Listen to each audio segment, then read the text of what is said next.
আজকে দুপুরের খাবারটা একটু দেখো, লাঞ্চটা কি বানিয়েছি। প্রথমেই জিরা রাইস, তার সাথে হচ্ছে এটা হচ্ছে উচ্ছে ভাজা। আচ্ছা, এটা হচ্ছে আলুর পকোড়া। আচ্ছা, সাথে এটা হচ্ছে ডাল দিয়ে খাবো আলুর পকোড়াটা। এটা দু রকম ডাল আছে মিক্স করা। আচ্ছা, এটা হচ্ছে পুঁই শাকের চচ্চড়ি। আচ্ছা, এটা হচ্ছে কাঁচকলার কোপ্তা, ভেজ আইটেম এগুলো সব। আচ্ছা, তার সাথে সবার শেষে পাতে এটা হচ্ছে তেল কই। বহুদিন ধরে একটু ইচ্ছেও ছিল কই মাছ খাওয়ার, তেল কই খাবো বলে। যাই হোক, বাজারে পেয়েও গেলাম, নিয়েও এসেছি। তো এটা হচ্ছে তেল কই, এই দিয়ে আজকে আমি আমার লাঞ্চটা সারবো। আজকে দারুণ দারুণ সব রান্নাগুলো হয়েছে। তো আর তো বসে থাকা যাচ্ছে না, এবার ফটাফট করে আমাকে খেতে হবে। তো তোমাদের কাছে আমি শেয়ারটা করে দিলাম।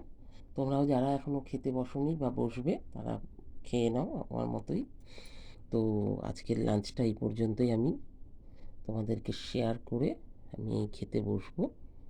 তো চলো, এই পর্যন্ত রাখলাম। টাটা।